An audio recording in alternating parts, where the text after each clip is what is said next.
कुछ लोग अल्लाह का दर्जा दूसरों को देने लगते हैं, अल्लाह के बराबर दूसरों को ठहराने लगते हैं। वल्लज़ीना आमनू अशद्दु हुब्बन लिल्लाह, जबकि एक मोमिन, एक ईमान वाला सबसे ज्यादा अगर किसी से मोहब्बत करता है तो अल्लाह से करता है। और अगर हम अल्लाह से मोहब्बत नहीं करेंगे, अपनी जिंदगी के मकसद को पूरा नहीं करेंगे, अल्लाह के दीन से पलट जाएंगे, तो वही होगा हमारे साथ जो फलस्तीन में हो रहा है। ये अल्लाह का कानून है।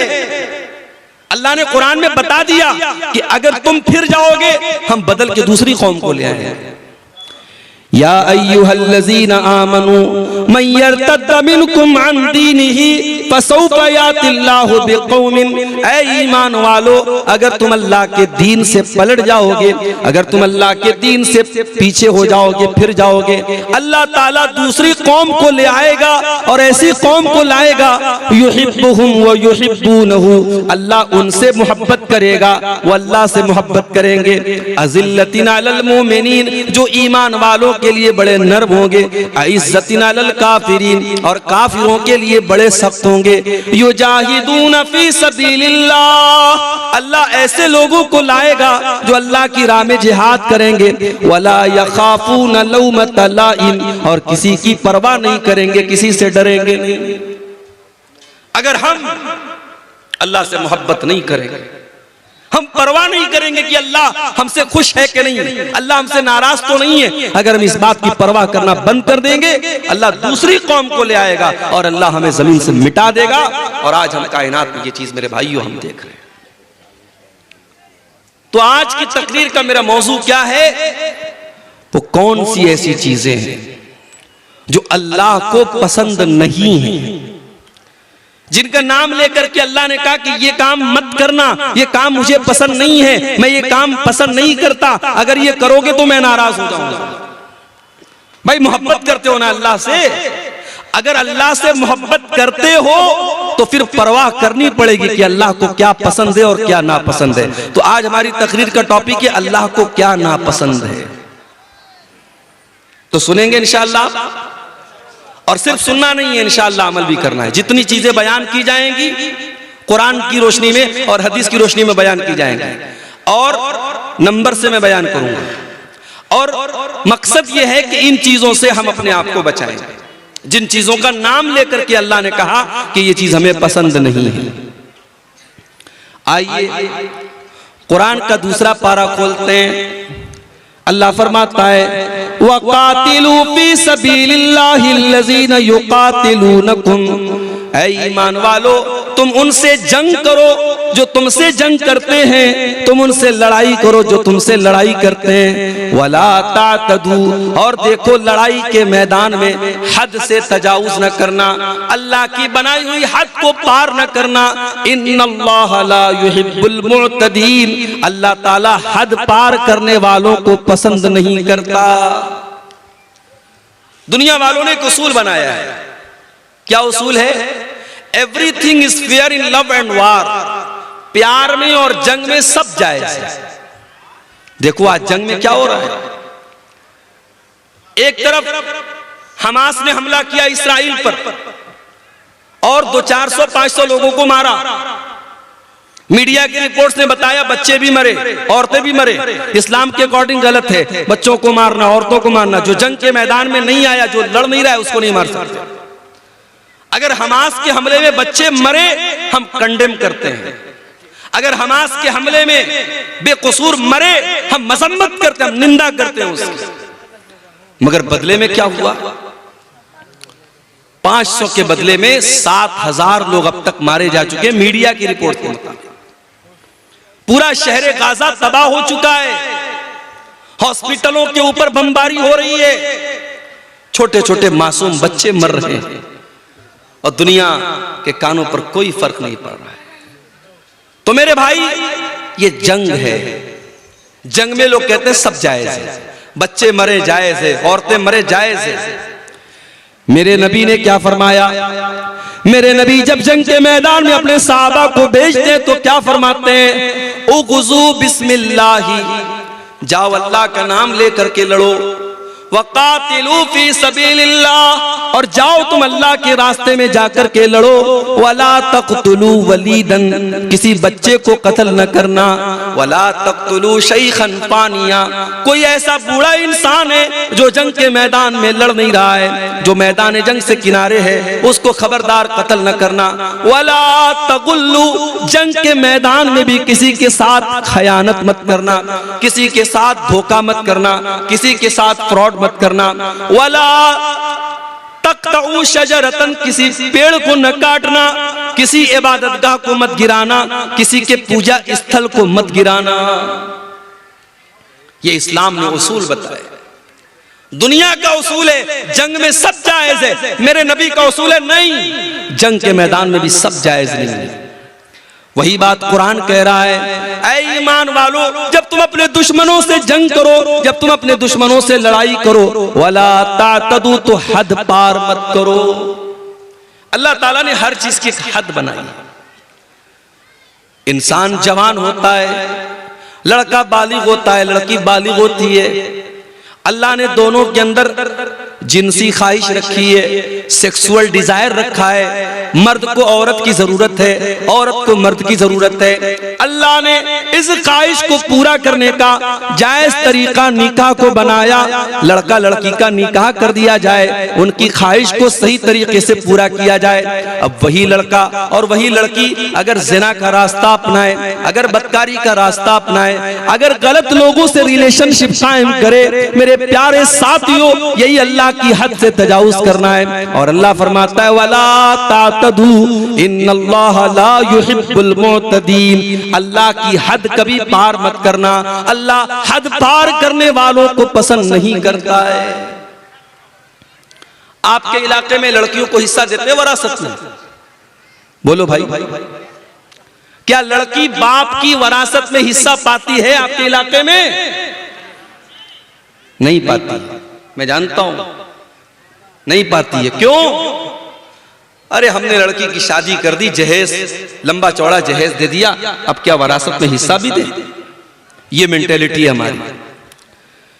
बाप का इंतकाल हुआ, मां का इंतकाल हुआ, मां ने कपड़ा छोड़ा, मां ने जेवरात छोड़े, बाप ने जमीन छोड़ी। बाप और मां के उस सारे तरके में, सारी प्रॉपर्टी में कुरान कहता है जिस तरीके से बेटे का हिस्सा है वैसे ही बेटी का हिस्सा है। और आज हम पक्के मुसलमान, कुरान और हदीस पर अमल करने वाले, हमारे समाज में बेटी का कोई हक नहीं है। बेटी मांग ले तो समाज कहता है कितनी बेगैरत लड़की है, बाप की जायदाद में से हिस्सा मांग रही है। अल्लाह ताला ने जब सूरे निसा के अंदर जमीन और जायदाद के मसले बयान किए, फरमाया तिल्का हुदूदुल्लाह, ये मैं जो हिस्सा तरका बयान कर रहा हूं मेरे बंदो, ये अल्लाह की बनाई हुई हदें हैं, इन हदों को कभी पार न करना। ये अल्लाह का बनाया हुआ कानून है, अल्लाह के कानून को तुम कभी न तोड़ना। मेरे प्यारे साथियों, आप कार चलाते हैं, रास्ते में ट्रैफिक पुलिस वाले खड़े हैं, ट्रैफिक का नियम है कार चलाने वाला सीट बेल्ट लगा करके चलेगा, बाइक चलाने वाला हेलमेट लगा करके चलेगा। अगर कहीं पर सिग्नल है तो रेड सिग्नल होने पर गाड़ी आगे बढ़ाएगा और ग्रीन सिग्नल होने पर वो गाड़ी आगे नहीं बढ़ाएगा। ये ट्रैफिक के बनाए हुए कानून है। हमने ट्रैफिक का सिग्नल तोड़ दिया, हमने हेलमेट नहीं लगाया, हमने कार चलाने के टाइम सीट बेल्ट नहीं लगाया, कैमरा लगा हुआ है, ऑटोमेटिक कैमरा लगाए, कैमरे में फोटो आ गया कि जनाब आपने सीट बेल्ट नहीं लगाया, आपने हेलमेट नहीं लगाया।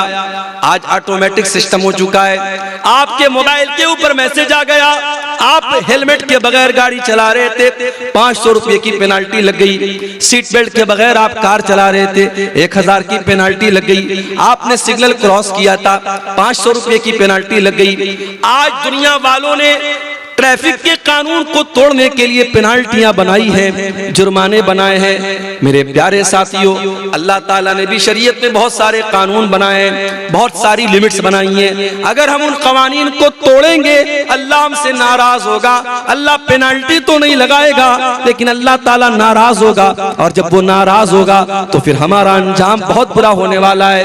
इसीलिए अल्लाह फरमाता है वला तातदू इन्नहु ला युहिब्बुल मुअतदीन। हो लोगो, तुम अल्लाह की हद को कभी पार न करना, अल्लाह हद पार करने वालों को पसंद नहीं करता। आप जानते हैं एक मजहब है हमारे मुल्क में, जैन मजहब।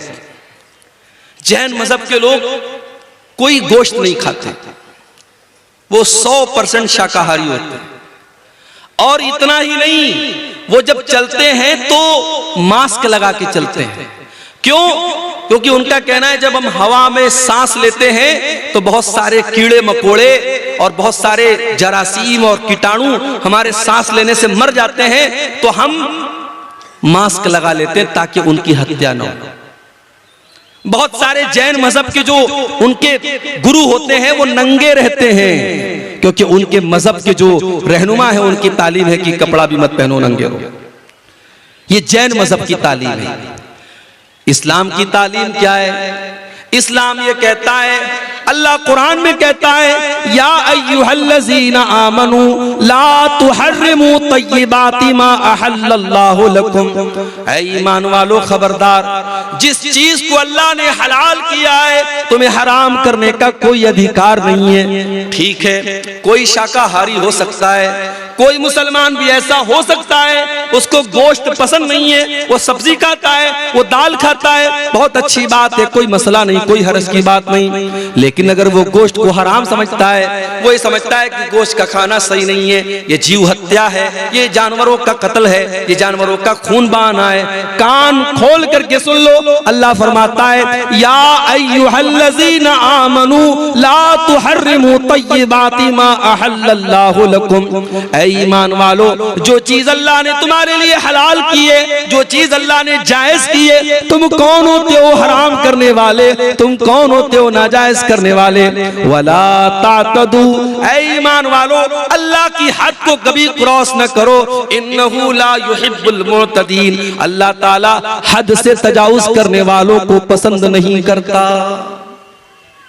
पता ये चला, अल्लाह ने अगर किसी चीज को हराम किया है हम हलाल नहीं कर सकते, और अल्लाह ने हलाल किया है हम हराम नहीं कर सकते।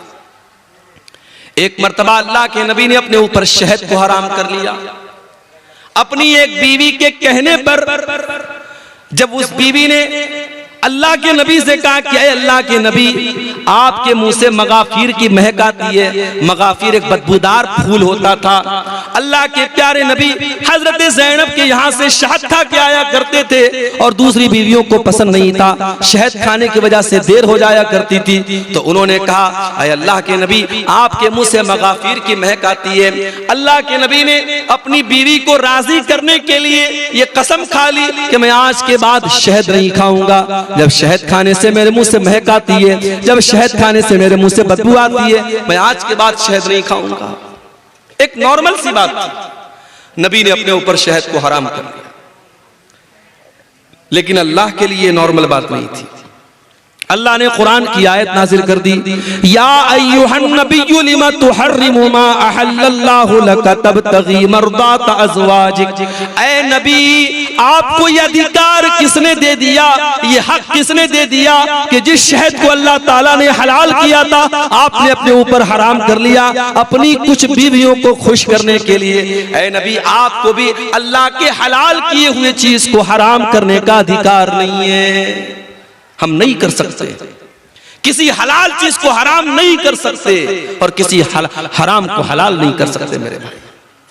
और आगे बढ़िए, कुरान में एक और जगह ये बात आई है, सूरह आराफ में अल्लाह ने फरमाया उदू रब्बकुम तज़र्रुअन व खुफिया, अपने रब से दुआ करो, गिड़गिड़ा करके दुआ करो और चुपके चुपके दुआ किया करो। इन्नहु ला युहिब्बुल मुअतदीन, अल्लाह ताला दुआ के अंदर हद से तजावुज करने वालों को पसंद नहीं करता। कुछ लोग दुआ के अंदर भी हद से तजावुज करते हैं। माफ कीजिएगा, आपके यहाँ चंदे का जो तरीका होता है, बंगला जुबान के जो मुकर्रिर आते हैं वो दुआ करते हैं, इस पर भी तहकीक होनी चाहिए कि ये तरीका दुआ का सही है। दुआ के अंदर हद से तजाउज नहीं होना चाहिए। दुआ में हम कोई ऐसी चीज नहीं मांगेंगे जो मुनासिब ना हो। एक सहाबी ने अपने बेटे को देखा, बेटा दुआ कर रहा है, आय अल्लाह जन्नत में दाहिने तरफ सफेद रंग का महल मुझे अता फरमा दे, जन्नत के अंदर व्हाइट हाउस मुझे दे दे। सहाबी ने बेटे को ये दुआ करते हुए सुना। कहा है मेरे बेटे तू क्या दुआ कर रहा है? कहा बाजान मैं दुआ कर रहा हूं कि अल्लाह तू मुझे जन्नत के दाहिने साइड में एक सफेद रंग का महल अता फरमा। कहा बेटा ये दुआ करना सही नहीं है बेटा, मैंने अल्लाह के नबी को ये फरमाते हुए सुना था कि कयामत के पहले एक ऐसा दौर आएगा, लोग दुआ के अंदर हद से तजाउज करेंगे और लोग वजू करने में हद से तजाउज करेंगे। ऐ मेरे बच्चे, जब तुझे दुआ करना हो तो सिंपल ये दुआ कर, आय अल्लाह मैं जन्नत का सवाल करता हूँ, मैं जहन्नम से तेरी पनाह मांगता हूँ। उसमें इतनी डिटेल मत बयान करो। अपनी दुआ में ये मत कहो कि अल्लाह जन्नत के दाहिने साइड में मुझको ये महल अता फरमा। ये दुआ के अंदर हद से तजाउज करना है। बात लोग दुआ करते कहते हैं अल्लाह अपने नबी के सदके मेरी ये दुआ कबूल कर ले। ये सदका क्या है भाई? नबी के सदके कैसे दुआ होती है? गलत है ये, दुआ में हद से तजाउज है। आप दुआ में अगर वसीला लगाना चाहते हैं, अपने किसी नेक अमल का वसीला लगाइए। अय अल्लाह मैंने जाड़े में कंबल बांटे थे गरीबों को, अय अल्लाह रात का सन्नाटा था, कोई गरीब लेटा हुआ था, मैंने जाके कंबल उसको उड़ा दिया था। अय अल्लाह कोई देखने वाला नहीं था, कोई कैमरा वाला नहीं था, कोई रिकॉर्डिंग करने वाला नहीं था। अय अल्लाह मैंने तुझको राजी करने के लिए, तुझको खुश करने के लिए उस गरीब की मदद की थी। अय अल्लाह तू मेरी मगफरत फरमा दे, अय अल्लाह तू मेरी मुसीबत को दूर फरमा दे। ऐसे नेक अमल का वसीला आप लगा सकते हैं। तो दुआ के अंदर भी हद से तजाउज नहीं होना चाहिए। तो पहली चीज जो अल्लाह ताला को बहुत नापसंद है मेरे भाइयों, वो क्या है? हद से तजाउज करना। और आगे बढ़िए, अल्लाह को दूसरी चीज जो बहुत ज्यादा नापसंद है, कुरान का दूसरा पारा खोलो, अल्लाह फरमाता है वइज़ा तवल्ला फिल अर्ज़ि सआ। मुनाफिकों के बारे में अल्लाह ने फरमाया कि मुनाफिक आदमी जब जमीन में चलता है तो वो क्या करता है? लियुफ्सिदा फिल अर्ज़ि व युहलिकल हर्स वन नस्ल वल्लाहु ला युहिब्बुल फसाद। वो मुनाफिक आदमी, वो मुशरिक आदमी, वो जमीन में फसाद मचाता है, वो लोगों को कत्ल करता है, वो बच्चों को कत्ल करता है। वल्लाहु ला युहिब्बुल फसाद। अल्लाह को फसाद पसंद नहीं है, अल्लाह को जमीन के अंदर फसाद पसंद नहीं है, अल्लाह को फसादी लोग पसंद नहीं है। जो फसाद मचाते हो, जो बेकसूरों का खून बहाते हो, जो निर्दोष लोगों की हत्या करते हो। जाओ कोई मीडिया वालों को कुरान की आयत बता दे, वइज़ा तवल्ला सआ फिल अर्ज़ि लियुफ्सिदा फीहा व युहलिकल हर्थ वन नस्ल। ये मुनाफिकों की पहचान है, ये मुशरिकों की पहचान है, ये अल्लाह के दुश्मनों की पहचान है। बच्चों को कत्ल करना, फसाद मचाना, आतंक मचाना। अल्लाह का मानने वाला कभी आतंकवादी नहीं हो सकता, अल्लाह का मानने वाला कभी दहशतगर्द नहीं हो सकता। अरे अल्लाह के मानने वाले एक चींटी को भी बिला वजह नहीं मारते। याद करो सुलेमान अलैहिस्सलाम का वाकया। सुलेमान अलैहिस्सलाम जा रहे हैं और रास्ते में चींटियों की एक वादी के पास से उनका गुजर होता है।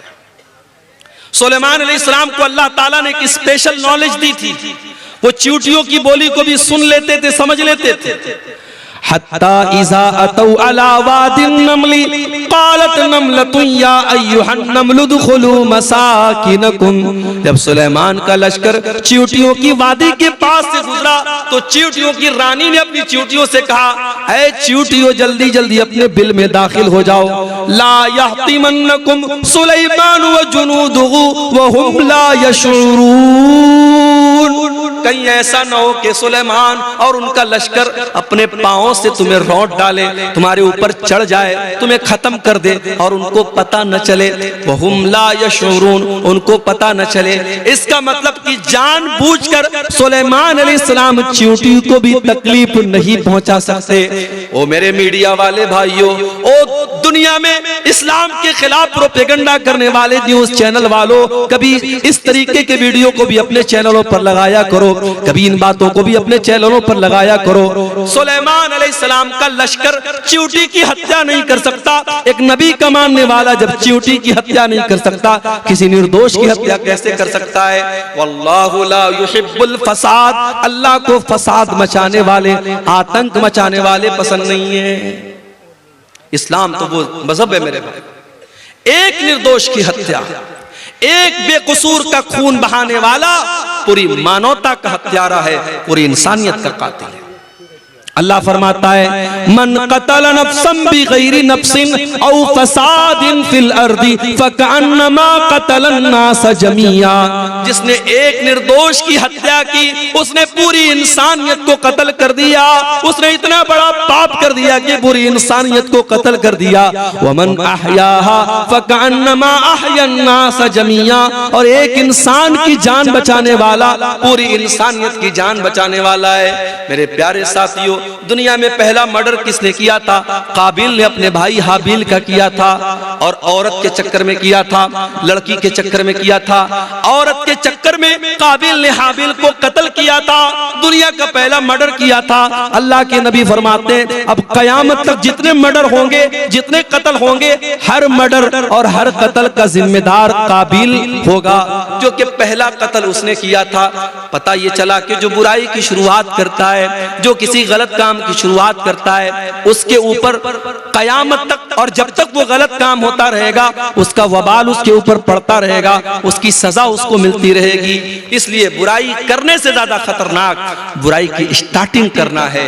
हजरत लूत अलैहिस्सलाम की जो कौम थी, इग़लाम बाजी की और लड़के का लड़के के साथ बदकारी करना और मर्द का मर्द के साथ बदकारी करना, उनकी कौम के पहले ये गंदा काम दुनिया में कभी नहीं होता था। इस काम की शुरुआत की थी हजरत लूत अलैहिस्सलाम की कौम ने। इसीलिए जब हजरत लूत अलैहिस्सलाम ने अपनी कौम को समझाया तो कहा था कि ऐ मेरी कौम के लोगों, तुमने इस गंदगी की शुरुआत की है, और अगर यहां से ये गंदा काम शुरू हुआ तो जब तक ये गंदा काम होता रहेगा तुम्हें इसकी सजा मिलती रहेगी। मेरे प्यारे साथियों, अल्लाह तबारक व तआला को फसाद मचाने वाले, आतंक मचाने वाले, खून खराबा करने वाले लोग पसंद नहीं है। वल्लाहु ला युहिब्बुल फसाद, अल्लाह को फसाद पसंद नहीं।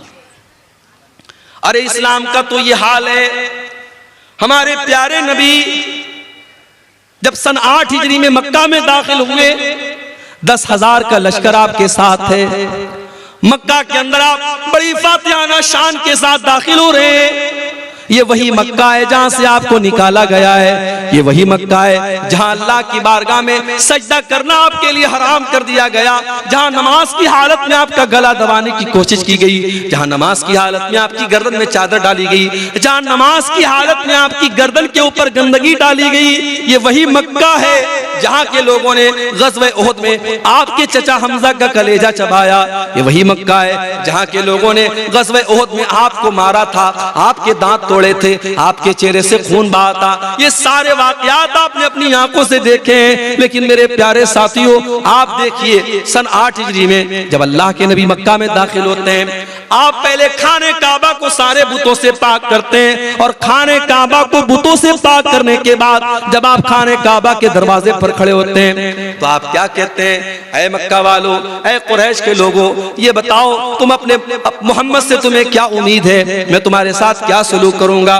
सब भीगी बिल्ली बन जाते हैं, बड़े नरमी से कहते हैं, बड़े प्यार से कहते हैं, ऐ मोहम्मद सल्लल्लाहु अलैहि वसल्लम, आप तो बड़े अच्छे इंसान हैं, बड़े अच्छे बाप की औलाद हैं, आपसे अच्छी ही उम्मीद रखते हैं। आपने फरमाया इज़हबू अंतुम तुलका ला तस्रीब अलैकुमुल यौम इज़हबू अंतुम तुलका, जाओ आज मोहम्मद रसूलुल्लाह किसी से बदला न लेंगे, किसी से इंतकाम न लेंगे, किसी का खून न बहाएंगे, जाओ तुम सबके सब आजाद हो, मोहम्मद रसूलुल्लाह किसी से बदला न लेंगे। जालिम से लिया जुल्म का बदला न किसी वक्त, मारा भी तो अखलाक की तलवार से मारा। मेरे प्यारे साथियों, ये मेरे नबी का किरदार है। इसलिए नबी का मानने वाला, इस्लाम का कलमा पढ़ने वाला कभी फसादी नहीं हो सकता, कभी आतंकवादी नहीं हो सकता। जो आतंकवादी है, जो दहशतगर्द है, वो कान खोल करके सुन ले, उसका इस्लाम से कोई ताल्लुक नहीं है। वल्लाहु ला युहिब्बुल फसाद, अल्लाह को फसाद बचाने वाले लोग पसंद नहीं है। और आगे बढ़िए, तीसरी चीज अल्लाह ने फरमाया सूरह आल इमरान के अंदर, कुल अतीउल्लाह व रसूलहू, कुल अतीउल्लाह व रसूला, ऐ नबी आप कह दीजिए अल्लाह की इताअत करो और रसूल की इताअत करो। फ़इन तवल्लौ फ़इन्नल्लाह ला युहिब्बुल काफिरीन, और ऐ नबी अगर ये लोग अल्लाह की इताअत ना करें और रसूल की इताअत ना करें तो इनको बता दो कि अल्लाह ताला काफिरों को पसंद नहीं करता, काफिरों को पसंद नहीं करता। अल्लाह को कुफ्र पसंद नहीं। कुफ्र का मतलब इनकार, जो अल्लाह को न माने, जो रसूल को न माने, जो अल्लाह की किताबों को न माने, जो अल्लाह के नबियों को न माने, जो अल्लाह के फरिश्तों को न माने, जो तकदीर को न माने, जो कयामत के दिन को न माने, जितनी चीजों पर ईमान लाना है उनमें से किसी चीज को न मानने वाला, उसके अंदर डाउट करने वाला, उनके अंदर शक करने वाला, वो काफिर हो जाता है। और काफिर को अल्लाह ताला पसंद नहीं करता। अल्लाह को मोमिनों से मोहब्बत है, अल्लाह को ईमान वालों से मोहब्बत है, अल्लाह काफिरों को पसंद नहीं करता।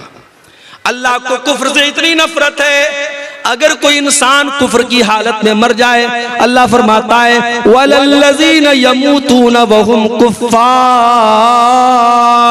जो कुफ्र की हालत में मर जाए और मरने के टाइम वो तौबा कर ले, उसकी तौबा का अल्लाह क्या कोई मतलब नहीं है। जो कुफ्र की हालत में मर गया वो हमेशा जहन्नम में रहेगा। अल्लाह का शुक्र अदा कीजिए मेरे भाई, हम और आप ईमान वाले, हम और आप मुसलमान हैं। अगर हम और आप मुसलमान न होते, ईमान वाले न होते, शायद हम भी किसी पत्थर के बुत के आगे आज सजदा कर रहे होते, शराब पी करके नाच रहे होते। ये अलग बात है, बिहार में नीतीश कुमार साहब ने शराब बंदी कर रखी है, लेकिन अंदर से टेबल के नीचे से बड़ी शराब पी जा रही है बिहार के अंदर। अभी झारखंड से मैं आ रहा था, आज शाम को भागलपुर से वहां मैंने जुमा पढ़ाया लालमटिया में, वहां से मैं स्कॉर्पियो से आ रहा था। जैसे ही बिहार में दाखिल हुई गाड़ी, पुलिस वाले लेडीज और जेंट्स गाड़ी को आके चेक करने लगे। मेरे साथ बच्चे थे, फैमिली थी, उन्होंने टार्च से देखा वेखा, चेक किया, चले गए। मैंने ड्राइवर साहब से पूछा ये इतनी गाड़ी चेक क्यों हो रही थी? बोले शराब का मामला होता ना, शराबबंदी, इसलिए वो शराब चेक कर रहे थे। पाबंदी है बिहार के अंदर, मगर हम सब जानते हैं कि शराब पी जा रही है। और अफसोस की बात यह है कि बड़ी तादाद में मुसलमान शराब पीता है। कितने मुसलमान हैं जो बगैर शराब पी अपने घर में दाखिल नहीं होते? नीतीश कुमार के डर से कितने लोगों ने शराब पीना बंद कर दिया। मेरे प्यारे साथियों, अल्लाह के डर से मुसलमान शराब पीना बंद न कर पाया। कितने अफसोस की बात है, सरकार का डंडा पड़ा तो शराब बंद हो गई, लेकिन अल्लाह ताला के अजाब का डर हमें शराब न छुड़ा सका। 1400 साल पहले के हालात देखो, जब अल्लाह ताला ने कुरान की आयत नाजिल की, क्या ईमान वालों, इन्नमल खम्रु वल मैसिरु वल अंसाबु वल अज़लामु रिजसुम मिन अमल शैतान। ऐ ईमान वालों, ये शराब का पीना, ये जुआ का खेलना, ये पासे के तीर के जरिए किस्मत का हाल मालूम करना, ये गैरुल्लाह के आस्ताने पर जानवरों को ज़बा करना, ये सब गंदे काम है, शैतान के काम है। फजतनिबू, इनसे बचो। जब कुरान की आयत नाजिल होती है, जब सूरह मायदा की आयत नाजिल होती है, सहाबे किराम जो एक जमाने से शराब पीते चले आए थे, जब अल्लाह ने कुरान में यह आयत नाजिल कर दी कि शराब गंदी चीज है, शैतान का काम है, शराब से बचो तब तभी तुम कामयाब हो सकते हो। साहबा ने अपनी अपनी शराब को निकाल के गलियों में फेंक दिया, शराब के बर्तनों को तोड़ दिया।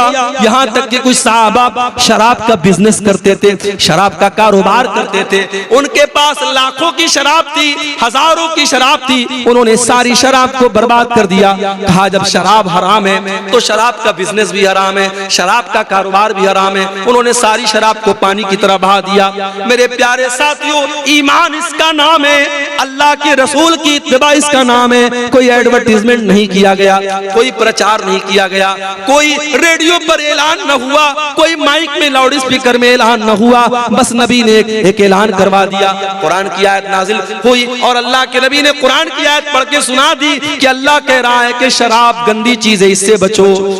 इससे बढ़ के गंदी चीज क्या होगी मेरे भाई?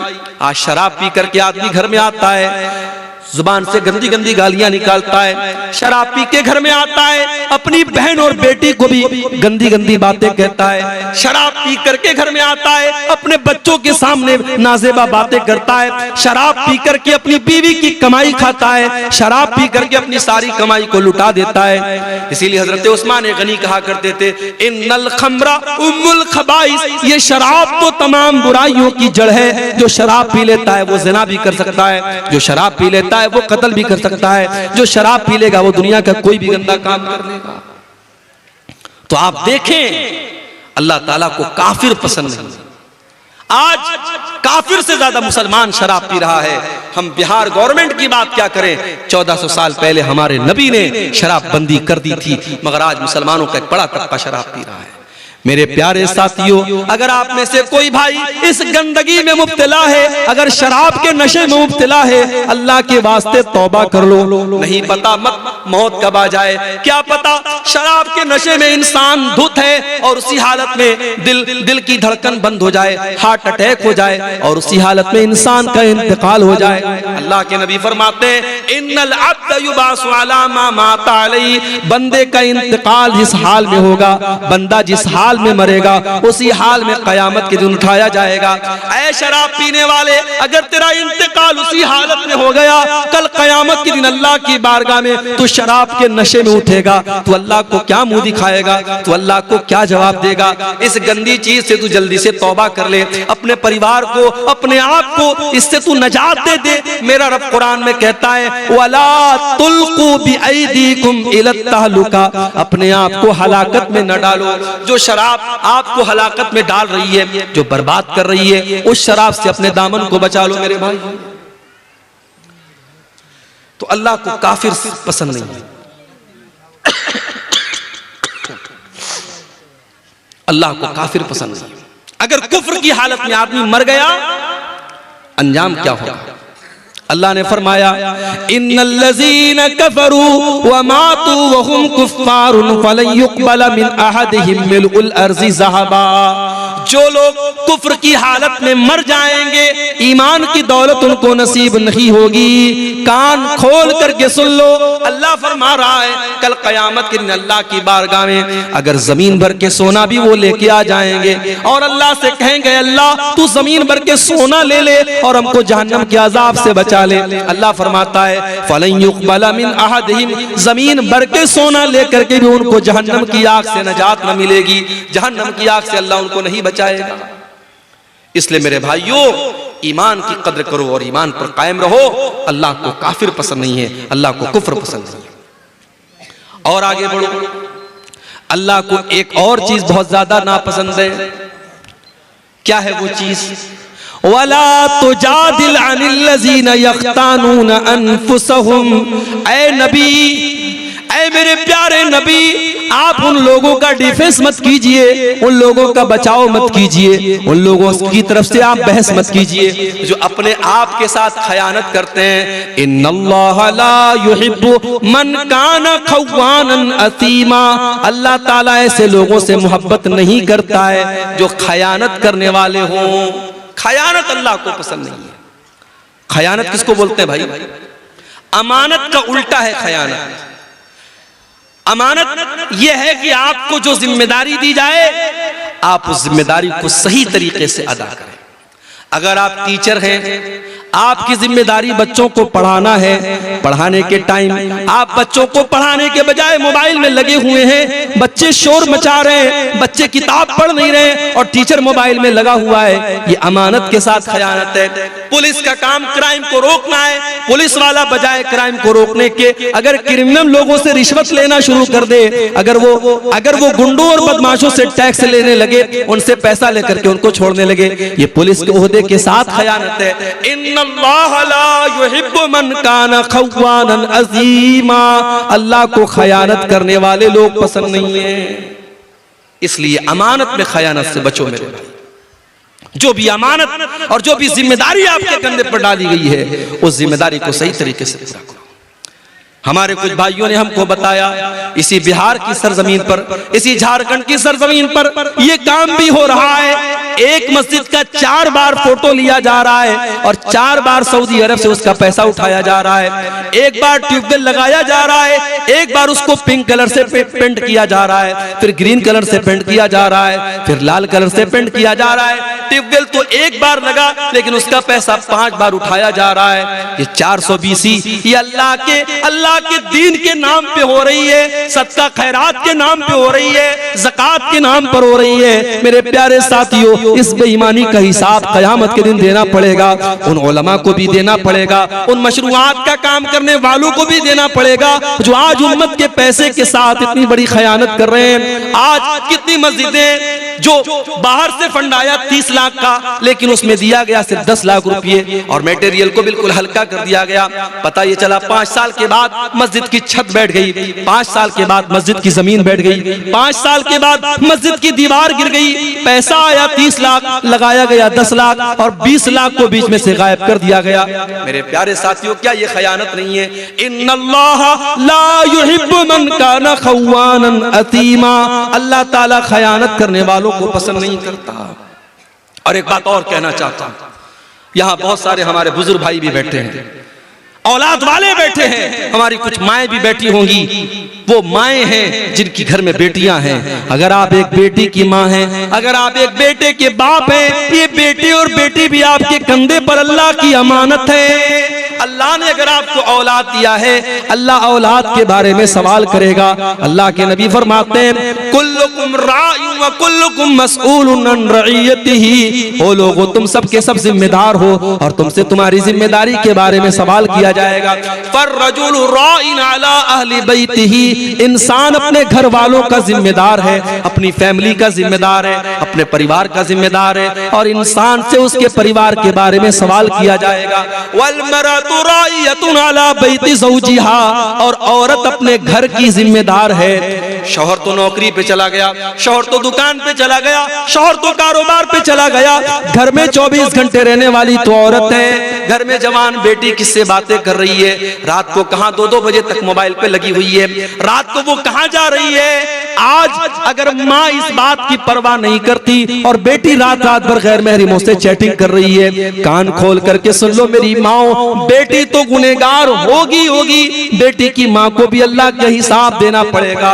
इन्नल्लाह ला युहिब्बु मन काना खव्वानन असीमा, अल्लाह ताला को खयानत करने वाले पसंद नहीं है। और आगे बढ़िए, अल्लाह को एक और चीज बहुत नापसंद है और वो चीज है इसराफ, हद से तजावुज करना। या बनी आदमा खुज़ू ज़ीनतकुम इंदा कुल्ली मस्जिद, ऐ आदम के बेटो, जब तुम मस्जिद में जाया करो, जब तुम नमाज पढ़ने जाया करो, तो अपनी जीनत को अपना लिया करो। लोग अक्सर ये सवाल करते हैं, शेख साहब नमाज में टोपी का लगाना कैसा है? भाई साहब, टोपी का लगाना फर्ज नहीं है, टोपी का लगाना वाजिब नहीं है, टोपी का लगाना सुन्नत नहीं है, मगर टोपी हमारे कल्चर का एक हिस्सा है। हमारे देश में, हमारे मुल्क में मुसलमान की पहचान होती है टोपी से। हमारे कल्चर का, हमारी संस्कृति का, हमारी तहजीब का एक हिस्सा है। आप शादी में टोपी लगा रहे हैं, आप जनाजे में टोपी लगा रहे हैं और मस्जिद में आप आते हैं तो जानबूझ के आप खुले सर नमाज पढ़ रहे हैं, ये मुनासिब नहीं है। अल्लाह कुरान में कहता है, या बनी आदम खुज़ू ज़ीनतकुम इंदा कुल्ली मस्जिद, ऐ बनी आदम, ऐ आदम की औलाद, जब तुम मस्जिद में जाया करो, जब तुम नमाज पढ़ने जाया करो, तो अपनी जीनत को अपना लो, ऐसा लिबास पहनो जिस लिबास को पहन करके तुम अच्छे लगो। भाई नमाज तो बनियाइन में भी हो जाएगा।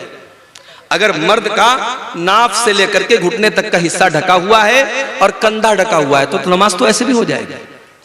मगर आप बनियाइन पहन के और एक छोटा सा गमछा बांध करके मस्जिद में आएंगे, मुनासिब नहीं है। आप उस ड्रेस में आए जो आपकी बेहतरीन ड्रेस है, जिस ड्रेस में आप अच्छे लोगों के पास उठते हैं, बैठते हैं। अल्लाह कह रहा है ऐ आदम की औलाद, जब तुम मस्जिद में आओ तो अपनी जीनत को अपना लो। वकुलू वशरबू, और खूब खाओ खूब पियो, वला तुसरिफू, लेकिन खाने और पीने में हद से तजाउज न करो, इसराफ न करो, फजूल खर्ची न करो। इन्नहु ला युहिब्बुल मुसरिफीन, अल्लाह ताला फजूल खर्ची करने वालों को पसंद नहीं करता। एक मर्तबा मेरा प्रोग्राम था कलकत्ता में, मटिया बुर्ज एक इलाका है, वहां बड़ा अच्छा इलाका है, मुसलमानों की बड़ी आबादी है और माशाअल्लाह सब पैसे वाले लोग हैं, सब बिजनेसमैन लोग। मैं गया, मेरा प्रोग्राम था, तो वहां एक मुसलमान सेठ जी थे। मुझे लोगों ने बताया कि उनकी बेटी की शादी हुई तो उन्होंने 5 करोड़ रुपए का जेवर अपनी बेटी को बना के दिया। 5 करोड़ रुपए का जेवर उन्होंने अपनी बेटी को दिया, ये दिखाने के लिए सामने बहुत पैसे वाला आदमी। भाई दौलत है तुम्हारे पास, इसका मतलब ये नहीं है कि तुम उसको जहां चाहे और जैसे चाहो उड़ा दो। इस उम्मत में आज कितनी गरीब बहनें हैं जो अपने बच्चों का खर्च चलाने के लिए दूसरों के घर में जाके सफाई का काम करती हैं, बर्तन मांजती हैं, तब उनका परिवार चलता है। इस उम्मत में आज भी कितने बच्चे हैं जो एक टाइम का खाना खाते हैं, दूसरे टाइम का खाना उन्हें नसीब नहीं होता। इस उम्मत में आज भी कितने लोग हैं जिनके सर पर छत नहीं है, जिनके पास अपना मकान नहीं है, जो सड़कों और चौराहों पर रात में खुले आसमान के नीचे रात गुजारते हैं। जिस उम्मत का ये हाल हो, जिस कौम का ये हाल हो, उस कौम के लोग, उस कौम के अमीर उमरा 5-5 करोड़ रुपए के जेवरात अपनी बेटियों को शादी में दे रहे हैं, पूरे जेवरात से अपनी बेटी को लाद दे रहे हैं। क्या ये फजूल खर्ची नहीं है मेरे भाई? अल्लाह के नबी फरमाते हैं कयामत के दिन इंसान ला तज़ूलु कदमा इब्ने आदम मिन इंद रब्बिही यौमल क़ियामा, कयामत के दिन इंसान 5 सवालों का जवाब दिए बगैर अपनी जगह से टस से मस नहीं हो सकता। 5 सवालों का जवाब सबको देना है, मुझे भी देना है, आपको भी देना है, आलिम को भी देना है, जाहिल को भी देना है, आम आदमी को भी देना है और VIP को भी देना है। 5 सवालों का जवाब सबको देना है। पहला सवाल अन उम्रिही फीमा अफना, तूने अपनी जिंदगी को कहां गुजारा। दूसरा सवाल वन शबाबिही फीमा अबला, तूने अपनी जवानी को कहां गुजारा। तीसरा सवाल वन मालिही मिन ऐन इक्तसबहु, तूने माल कहां से कमाया। चौथा सवाल वफीमान फकौ, तूने माल कहां पर खर्च किया। माल कहां पर खर्च किया इसका भी हिसाब देना पड़ेगा।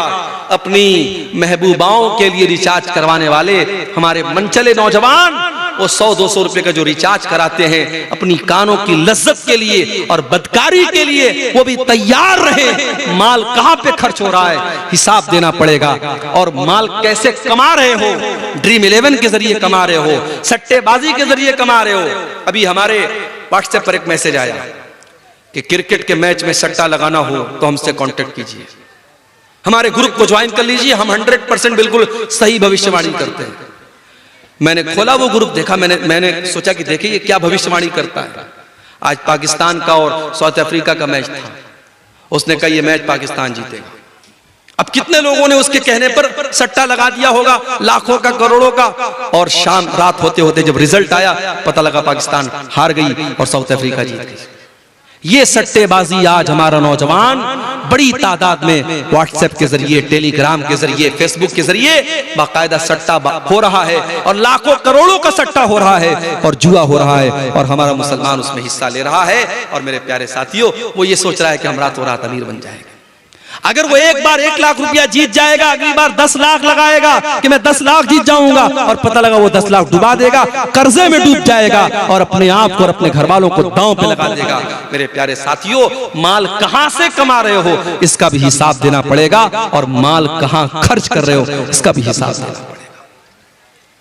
तो फजूल खर्ची करने वाले, नाजायज पैसा उड़ाने वाले और अपनी जायज ख्वाहिशात पर भी लिमिट से ज्यादा खर्च करने वाले, इसको इसराफ कहते हैं और अल्लाह इसराफ करने वालों को पसंद नहीं करता है। और आगे बढ़िए मेरे प्यारे साथियों, वल्लाहु ला युहिब्बुज़ ज़ालिमीन, अल्लाह ताला जुल्म करने वालों को पसंद नहीं करता, जुल्म करने वालों से मोहब्बत नहीं करता। जुल्म अल्लाह को पसंद नहीं। जालिम कान खोल करके सुन ले, जुल्म का अंजाम बुरा होने वाला है। जुल्म ज्यादा देर तक चलने वाला नहीं। जिस फलस्तीन के अंदर इसराइलियों को पनाह मिली, यहूदियों को पनाह मिली, जब आज से 50-60 साल पहले, 70 साल पहले जब उनको हिटलर ने मार मार के भगाया और वो लुटे कटे पिटे यहूदी, उनको अगर कहीं सर झुकाने की, सर छुपाने की जगह मिली, उसी फलस्तीन के अंदर उनको जगह मिली। तो आज उन्होंने नाजायज तरीके से फलस्तीन के बकिया हिस्सों पर धीरे धीरे कब्जा करना शुरू कर दिया और वहां के जवानों और बच्चों और औरतों का खून तब से लेकर के वो आज तक बहा रहे हैं। अल्लाह ने ऐसे ही इस कौम को मग़ज़ूब अलैहिम नहीं कहा है, ये मग़ज़ूब अलैहिम कौम है, इस कौम पर अल्लाह का गजब उतरा है। मेरे प्यारे साथियों, ये जुल्म हो रहा है जो आज हम फलस्तीन की सरजमीन पर देख रहे हैं। और कान खोल करके सुन लो, जुल्म का अंजाम कभी भी अच्छा होने वाला नहीं है।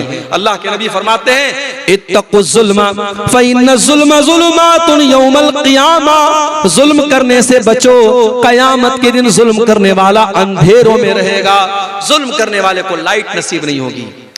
कभी रात में जब आप कार चला रहे हो या बाइक चला रहे हो और बिल्कुल जंगल में सुनसान रास्ते में आप जा रहे हो, अचानक अपनी बाइक की लाइट आप बंद कर दीजिए, अपनी कार की हेडलाइट आप बंद कर दीजिए। 10 सेकंड के लिए आप डर जाएंगे मेरे भाई, आप डर जाएंगे। चारों तरफ खूब अंधेरा हो और आपके पास कोई लाइट ना हो, कोई रोशनी ना हो, आप एक कदम चल नहीं सकते। कयामत का दिन होगा, वो इंसान कितना बदनसीब होगा जिसको रोशनी नसीब नहीं होगी। अल्लाह ने कहा, जालिम को कयामत के दिन कोई रोशनी नसीब नहीं होगी।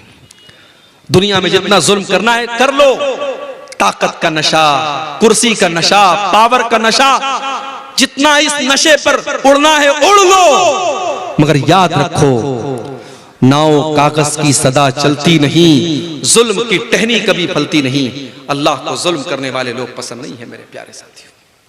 इस कायनात का में अल्लाह का ये निजाम और अल्लाह की ये सुन्नत रही है, अल्लाह का कानून रहा है। अल्लाह ने मुशरिक और काफिर को हुकूमत दी है, लेकिन अल्लाह ने जालिम को हुकूमत में नहीं रहने दिया है। जालिम का अंजाम बड़ा भयानक हुआ है। बरसों हजारों बरस पहले फिरौन नाम का एक जालिम था जिसने छोटे छोटे बच्चों को कत्ल करवाया था। जब उसके दरबार में किसी काहिन ने, किसी जादूगर ने कहा था, किसी भविष्यवाणी करने वाले ने कहा था कि ऐ फिरौन, तेरी हुकूमत में एक बच्चा पैदा होने वाला है जो आगे चल करके तेरी हुकूमत को खत्म करेगा। तो वो फिरौन जो अपने आप को खुदा कहता था, अपने आप को रब कहता था, उसने ऑर्डर दे दिया और छोटे छोटे बच्चों को कत्ल करवाने का हुक्म दे दिया। मगर अल्लाह को उस जालिम को खत्म करना था। अल्लाह ने ऐसा प्लान बनाया, अल्लाह ने ऐसी तदबीर बनाई कि उसी जालिम के घर में हजरत मूसा अलैहिस्सलाम उसी के पैसे से परवरिश पाते हैं। और फिर आगे चल के हजरत मूसा अलैहिस्सलाम जब अल्लाह के नबी बनते हैं और फिरौन को दावत देते हैं और फिरौन हजरत मूसा की दावत को ठुकरा देता है, तो अंजाम कितना भयानक होता है कि दरियाए कुलसुम में पानी के अंदर फिरौन डूब करके मर जाता है। मेरे प्यारे साथियों, जालिम का अंजाम बहुत ही भयानक होने वाला है। वल्लाहु ला युहिब्बुज़ ज़ालिमीन, अल्लाह को जुल्म करने वाले लोग पसंद नहीं है। और आगे बढ़िए, अल्लाह को तकब्बुर करने वाले, घमंड करने वाले, अहंकार करने वाले लोग भी पसंद नहीं है। हजरत लुकमान अपने बच्चे को नसीहत करते हैं तो क्या कहते हैं, वला तुसइर खद्दक लिन्नासी वला तमशि फिल अर्ज़ि मरहा। ऐ मेरे बच्चे, तू गाल फुला करके लोगों से न मिलाकर और जमीन में अकड़ करके न चलाकर, इन्नल्लाह ला युहिब्बु मन काना मुख्तालन फखूरा। अल्लाह ताला घमंडी लोगों से मोहब्बत नहीं करता, घमंडी लोगों को पसंद नहीं करता। घमंडी लोग अल्लाह को पसंद नहीं है। कारून बड़ी दौलत वाला था, उसको अपनी दौलत पर बड़ा नाज था, लेकिन कारून के कौम में जो नेक लोग थे, जो ईमान वाले लोग थे, उन्होंने कारून को नसीहत की और कहा कि ऐ कारून, ला तफरह, अपनी दौलत पर इतराना नहीं, अपनी दौलत पर गुरूर नहीं करना। इन्नल्लाह ला युहिब्बुल फरिहीन, अल्लाह ताला इतराने वालों को, घमंड करने वालों को पसंद नहीं करता है। वब्तगि फीमा आताकल्लाहु दारल आखिरा, ऐ कारून, तुझे अल्लाह ने बड़ी दौलत से नवाजा है, बड़े खजाने अल्लाह ताला ने तुझे दिए हैं। ऐ कारून, अपनी दौलत के जरिए तू आखिरत की तैयारी कर। ओ मेरे प्यारे साथियों, आज अल्लाह ने आपको दौलत वाला बनाया है, अपनी दौलत को अल्लाह के रास्ते में खर्च किया करो, मस्जिदों में दिया करो, मदरसों में दिया करो, कारे खैर में दिया करो, अपनी आखिरत बनाया करो। वला तंसा नसीबक मिनद दुनिया, मैं ये नहीं कहता कि दुनिया को भूल जाओ, दुनिया में जो तुम्हारा हक है, दुनिया में जो तुम्हारा हिस्सा है, दुनिया का हिस्सा तुम उससे खूब फायदा उठा लो, लेकिन असल तैयारी आखिरत की करो। वला तबगिल फसाद फिल अर्ज़ी, और कारून से उसकी कौम के लोगों ने कहा कि ऐ कारून, तू जमीन में फसाद मचाने की कोशिश न करना, अल्लाह ताला फसादी लोगों को पसंद नहीं करता। तो तकब्बुर और घमंड ये अल्लाह को पसंद नहीं है मेरे भाई। दुनिया में जिस जिसने तकब्बुर किया, जिस जिसने घमंड किया, उसका अंजाम बड़ा भयानक हुआ। इब्लीस ने तकब्बुर किया, अल्लाह की बारगाह से धुतकारा गया। कारून ने तकब्बुर किया, उसके महल को जमीन में धंसा दिया गया। फिरौन ने तकब्बुर किया, उसको पानी में डुबा करके मार दिया गया। नमरूद ने तकब्बुर किया, एक मामूली मच्छर ने उसका काम खत्म कर दिया। कौम आद ने तकब्बुर किया, कौम समूद ने तकब्बुर किया, अल्लाह ने पटक पटक करके उनको बेजान कर दिया। मेरे भाइयों, तकब्बुर का अंजाम बड़ा ही भयानक होता है, और तकब्बुर करने वाला और घमंड करने वाला अल्लाह को पसंद नहीं है। अब यहां एक सवाल पैदा होता है, मौलवी साहब ने शेरवानी पहनी है, सामने एक लुंगी वाला आ गया, लुंगी पहने हैं, बनियाइन पहने हैं। अब मौलवी साहब के दिल में फीलिंग आई कि यार मैं 10,000 रुपए का कपड़ा पहना हूं, ये 500 रुपए का कपड़ा पहना है। मौलवी साहब के अंदर एक फीलिंग आई, हाजी साहब के अंदर एक फीलिंग आई कि मैं पैसे वाला आदमी हूं, मेरा कपड़ा इसके कपड़े से अच्छा है। तो क्या अच्छा कपड़ा पहनना ये हराम है? अगर हम पैसे वाले हैं, दौलत वाले हैं, तो क्या हम महंगा कपड़ा नहीं पहन सकते, अच्छा कपड़ा नहीं पहन सकते? ऐसा कोई मसला नहीं। आप अगर पैसे वाले हैं, आप अगर दौलत वाले हैं, तो आप अच्छा कपड़ा पहन सकते हैं, बल्कि पहनना चाहिए, पहनना चाहिए। फटा पुराना कपड़ा पहनना ये दीनदारी नहीं है। बहुत से लोग इसको समझते हैं पैसा बहुत है, दौलत बहुत है, लेकिन हमेशा फटा पुराना कपड़ा पहन करके बिल्कुल अजीब व गरीब शक्ल बनाए रहेंगे और कहेंगे साहब पैसा तो है, मगर हमारा इस्लाम ये कहता है कि सिंपल रहो। सिंपल रहना एक अलग चीज है, और अपनी दौलत होने के बावजूद फटा पुराना मैला कुचैला कपड़ा पहनना ये अलग चीज है। अल्लाह के नबी के एक सहाबी आए, अल्लाह के नबी ने देखा कि बड़ी उनके कपड़े बड़े मैले कुचैले हैं। आपने कहा दौलत है तुम्हारे पास, पैसा है तुम्हारे पास? कहा अल्लाह के नबी बहुत दौलत है, इतनी बकरियां हैं मेरे पास, इतने ऊंट है मेरे पास, इतने गुलाम है मेरे पास, बहुत दौलत है, बहुत पैसा है। अल्लाह के नबी ने फरमाया इन आताकल्लाहु मालन फलयुरा असरु निअमतिल्लाहि अलैक। ऐ मेरे सहाबी, अगर अल्लाह ने तुमको दौलत से नवाजा है तो दौलत का असर तुम्हारे ऊपर जाहिर होना चाहिए। अच्छा कपड़ा पहना करो, अपनी हैसियत के मुताबिक कपड़ा पहना करो। अच्छा कपड़ा पहनना बुरा नहीं है, हाँ अच्छा कपड़ा पहनने के बाद जब घर से निकलो तो जो तुमसे कमजोर कपड़ा पहने हुए है उसको तुम कभी हकीर मत समझना, ये तकब्बुर हो जाएगा। अल्लाह के नबी फरमाते हैं इन्नल्लाह जमीलुन युहिब्बुल जमाल, अल्लाह ताला खूबसूरत है और खूबसूरती को पसंद करता है। अच्छा कपड़ा पहनना ये गुनाह नहीं है, अच्छा जूता पहनना ये गुनाह नहीं है, बल्कि गुनाह क्या है? अल किब्रु बत्रुल हक़ व गमतुन नास। तकब्बुर ये है, घमंड ये है, इंसान दूसरों को हकीर समझे, दूसरों को मामूली समझे और अपने आप को बड़ा समझे, ये तकब्बुर है मेरे प्यारे साथियों। और मेरे नबी ने और अल्लाह ने तकब्बुर से मना किया है। अल्लाह के नबी ने तो यहां तक फरमाया ला यदखुलुल जन्नत मन काना फी क़ल्बिही मिस्क़ालु ज़र्रतिन मिनल किब्र, जिसके दिल में जर्रा बराबर भी तकब्बुर होगा, घमंड होगा, अहंकार होगा, वो जन्नत में नहीं जाएगा। इसलिए तकब्बुर से बचो, तवाज़ु, अपने अंदर नरमी पैदा करो, अपने आप को छोटा समझो, लोगों से घुल मिल करके रहो। अल्लाह ताला ऐसे लोगों से मोहब्बत करता है, और जो अपने आप को छोटा बना लेता है मन तवाज़ा लिल्लाहि रफ़अहुल्लाह, अल्लाह उसको और बुलंदी अता करता है। इसी तरीके से मेरे प्यारे साथियों, अल्लाह ताला उन लोगों को भी पसंद नहीं करता है जो बेहुदा बातें अपने मुंह से निकालते हैं, जो गंदी बातें अपने मुंह से निकालते हैं। अल्लाह के नबी फरमाते हैं, बुखारी और मुस्लिम की रिवायत है, बड़े गौर से सुनिएगा, मैं समझ रहा हूँ रात का आखिरी टाइम है, आपके सब्र का इम्तिहान ले रहा हूँ, मगर बड़ी इंपॉर्टेंट बातें बयान कर रहा हूँ, सुन के जाइए। अल्लाह के नबी फरमाते हैं कि इन्नल्लाह लयुबग़िज़ुल फ़ाहिशल बज़ी, अल्लाह ताला ऐसे लोगों से नफरत करता है, ऐसे लोगों को पसंद नहीं करता है जो फाहिश होते हैं और जो बज़ी होते हैं। फाहिश और बज़ी किसको कहते हैं?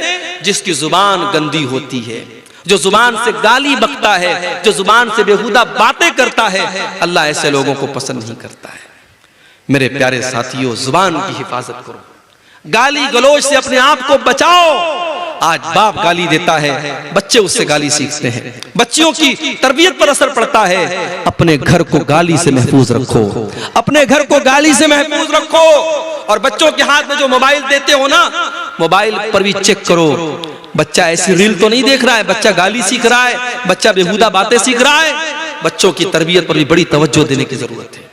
आज माँ बाप ने बड़ा सिंपल तरीका समझा है, बच्चे के हाथ में मोबाइल दे दिया, बच्चा जो चाहे सो देख रहा है। नहीं मेरे भाई, बच्चा जो देखता है उससे सीखता है। 3 साल का बच्चा भी अगर वीडियो देख रहा है तो सीख रहा है। आप देखिए आपका बच्चा क्या देख रहा है। अगर आपने नहीं देखा, अंजाम बड़ा भयानक होगा। अरबी का एक शायर कहता है, लैसल यतीम मन इंतहा अबवाहु मिन हम्मिल हयाति व खल्लफाहु ज़लीला। यतीम वो नहीं है जिसके माँ बाप उसे दुनिया में छोड़ के चले जाएं। इन्नल यतीमा हुवल्लज़ी तल्का लहू उम्मन तखल्लत अव अबम मशगूला। अरे यतीम तो वो है, यतीम तो वो है, अनाथ तो वो है, माँ तो उसके पास मौजूद है मगर माँ के पास अपने बच्चे की देखभाल के लिए टाइम नहीं है। बाप तो उसके घर में मौजूद है मगर बाप के पास अपने बच्चों के लिए फुर्सत नहीं है। मैं तो खुद एक मदरसे में टीचर हूँ। कभी कभी ऐसे भी पेरेंट्स आते हैं, ऐसे भी माँ बाप आते हैं, बच्चा कौन सी क्लास में पढ़ता है बाप को ये भी नहीं पता, बच्चा कौन सी क्लास में पढ़ता है माँ को ये भी नहीं पता। इतने बेखबर मत बनो मेरे भाई, इतना पैसा कमाने के पीछे अंधे मत बनो कि आपको ये महसूस ही ना हो कि आपका बच्चा कहाँ जा रहा है। तो अल्लाह तबारक व तआला को ऐसे लोग भी पसंद नहीं है जो बेहुदा बातें और गंदी बातें मुंह से निकालते हैं। एक और हदीस सुन लीजिए, उसके बाद हम सवालात को देखेंगे। अल्लाह के प्यारे नबी फरमाते हैं, अबगज़ुन्नास इंदल्लाहि सलासा। 3 लोग अल्लाह ताला को बहुत ज्यादा नापसंद हैं। 3 लोगों से अल्लाह ताला नफरत करता है। नंबर 1, मुल्हिदुन फिल हरम, जो हरम के अंदर, अल्लाह के घर के अंदर, खाने काबा के अंदर या मदीना मुनव्वरा के अंदर अल्लाह की नाफरमानी करे। शराब पीना बहुत गलत काम है, लेकिन कोई मक्का मदीना में जाके शराब पिए।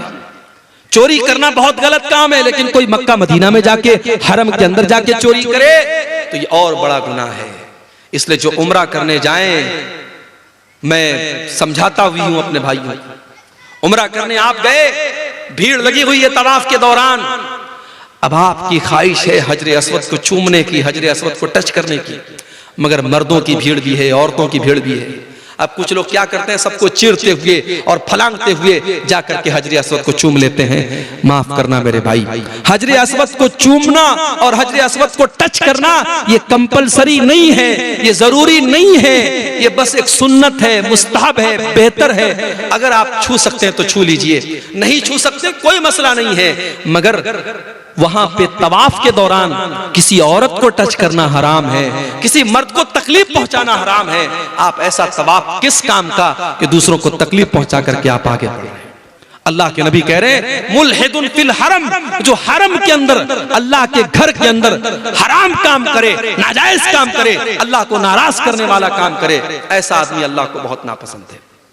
और दूसरा इंसान, व मुब्तगिन फिल इस्लाम सुन्नतल जाहिलिया, इस्लाम के अंदर जो दौरे जाहिलियत के तरीके को फॉलो करे, जिसको इस्लाम का कल्चर पसंद नहीं है, जिसको दौरे जाहिलियत का कल्चर पसंद है। जब वो उसके घर में बच्चे जब सुबह सुबह उठते हैं तो गुड मॉर्निंग कह करके उठते हैं, उनको अस्सलाम वालेकुम पसंद नहीं आता है, उसको वो कल्चर पसंद नहीं है जो इस्लाम का कल्चर है, जो अल्लाह का कल्चर है, उसको गैरों का कल्चर पसंद है। जो इंसान इस्लाम के अंदर बिदात करता है, इस्लाम के अंदर नया नया काम निकालता है, इस्लाम के अंदर दौरे जाहिलियत का तरीका निकालता है, अल्लाह के नबी फरमाते हैं अल्लाह ताला को ऐसा इंसान बहुत ज्यादा नापसंद है।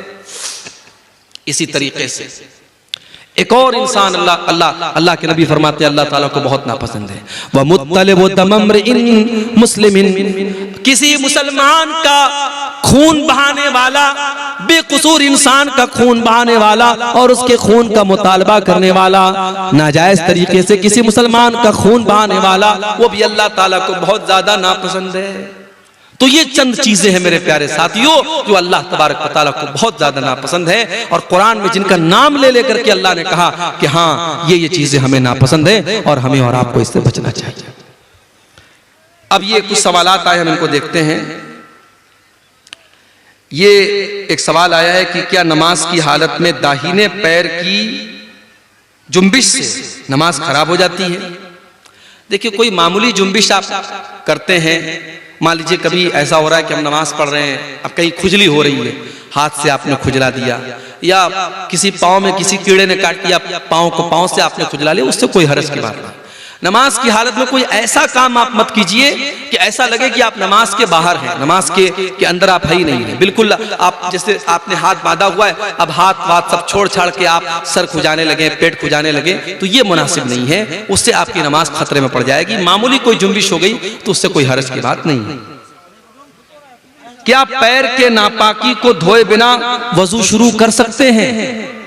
अगर पैर के अंदर नापाकी लगी है तो पहले आप पैर को धोएंगे, आप पहले पैर को धोएंगे। इसी तरीके से जब गुस्ले जनाबत आप करेंगे, जो नापाकी को दूर करने वाला गुस्ल आप करते हैं, उसमें भी शरीयत का मसला यही है कि पहले आप अपनी शर्मगाह पर लगी हुई गंदगी को साफ करेंगे, उसके बाद अपने हाथों को अच्छे से धुलेंगे, फिर आप वजू करेंगे। तो अगर किसी के पैर में गंदगी लगी है तो पहले पैर की गंदगी को धुलेगा, उसके बाद वजू करेगा। और एक सवाल तीसरा आया है कि क्या एक इंसान अपनी बीवी के पिस्तान से फैज़याब हो सकता है? इसके बारे में उलमा की मुख्तलिफ राय है। ज्यादा मुनासिब जो राय है वो यही है कि इंसान को इस चीज से परहेज करना चाहिए और बचना चाहिए, ये मुनासिब नहीं है क्योंकि बच्चे का हक है। वल्लाहु आलम बिस्सवाब। दादा से पहले अगर बाप मर गया तो उसकी औलाद को मिरास से महरूम क्यों करता है? देखिए, शरीयत का एक मसला है कि अगर दादा की जिंदगी में बाप मर गया तो बाप अगर मर गया तो पोता डायरेक्ट अपने दादा की वरासत में हिस्सेदार नहीं होगा। क्यों? क्योंकि अगर दादा की औलाद जिंदा है तो दादा की औलाद की मौजूदगी में औलाद की औलाद वारिस नहीं होती है। यह मसला याद रखिए। दादा की जिंदगी में अगर औलाद जिंदा है तो जो औलाद की औलाद है वो वारिस नहीं होगी। लेकिन मैं एक सवाल करता हूं आपसे, मान लीजिए किसी के 5 लड़के हैं, अब एक लड़का बाप की जिंदगी में मर गया, तो अब जाहिर है उसके बच्चे कहां जाएंगे? उसके बच्चों का क्या कसूर है? अगर उनका बाप मर गया, उसकी पहले किसी बहाने से उसकी मौत आ गई, तो इसीलिए उलमा कहते हैं कि शरीयत में वसीयत करने का जो हुक्म है तो वसीयत ऐसी सूरत में करना जरूरी और लाजिम है। दादा को चाहिए कि अपने उस यतीम पोते के हक में अपने जायदाद की 1/3 हिस्से तक की वो जो वसीयत कर सकता है, जो शरीयत में वसीयत करने का ऑप्शन है। अब यहाँ पे वसीयत करना ऑप्शनल नहीं है कि चाहे तो करे चाहे तो ना करे, बल्कि दादा के लिए लाजिम है, जरूरी है कि वो अपने पोते को वो वरासत में वसीयत करे। बाकी अगर डायरेक्ट आप पूछेंगे तो वरासत में हिस्सेदार वो यतीम पोता नहीं होता है। अब यहाँ पे चचा लोगों से भी मैं एक बात कहना चाहूंगा कि जब शरीयत आम यतीम के साथ भलाई करने का हुक्म देती है तो भाई वो तुम्हारे भाई का बच्चा है, तुम्हारा अपना भतीजा है, तुम्हारी इंसानियत कैसे मर जाती है कि तुम अपने उस यतीम भतीजे को उसके बाप दादा की जायदाद से बिल्कुल महरूम कर देते हो।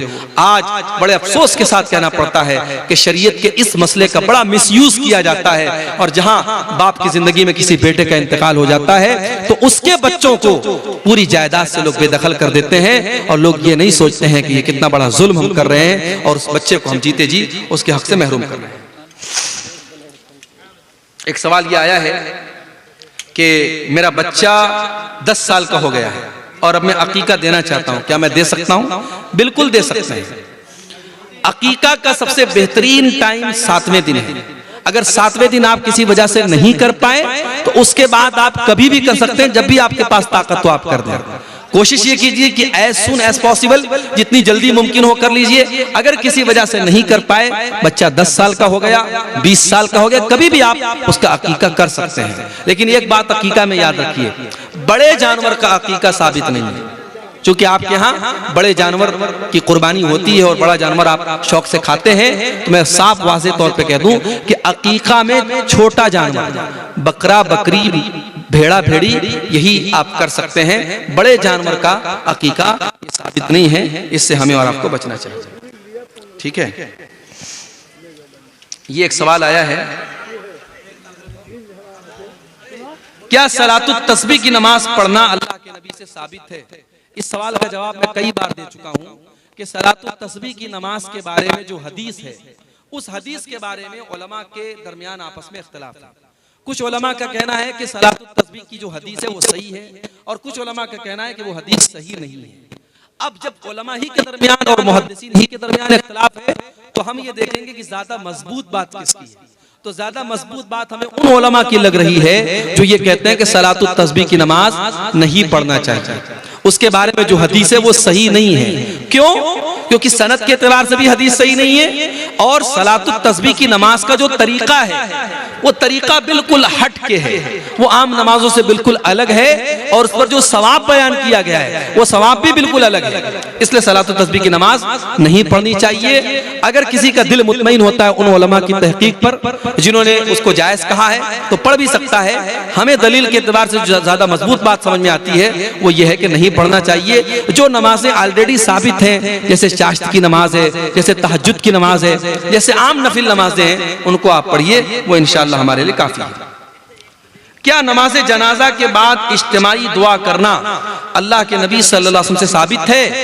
जी नहीं, जनाजे की नमाज के बाद कोई दुआ साबित नहीं है। हाँ, मैयत को जनाजे को कब्र में उतारने के बाद, दफन करने के बाद अल्लाह के नबी का हुक्म है कि दुआ करो, दुआ करो, क्योंकि उससे सवाल व जवाब शुरू हो चुका है। दुआ करो कि अल्लाह उसको साबित कदम रखे, उसको सवाल व जवाब में अल्लाह ताला मजबूत रखे।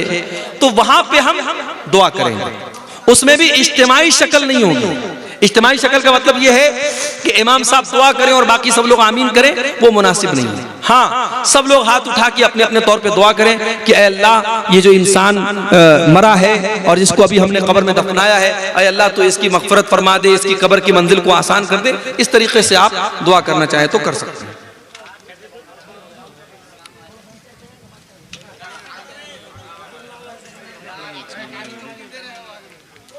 तकरीर के दौरान शोर पकड़ करके बोलना, अच्छा शुर पकड़ करके बोलना कैसा है?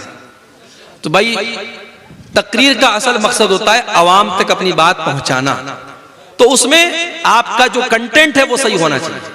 आप तकरीर में जो बात बयान करें वो कुरान और हदीस की रोशनी में होनी चाहिए। बाकी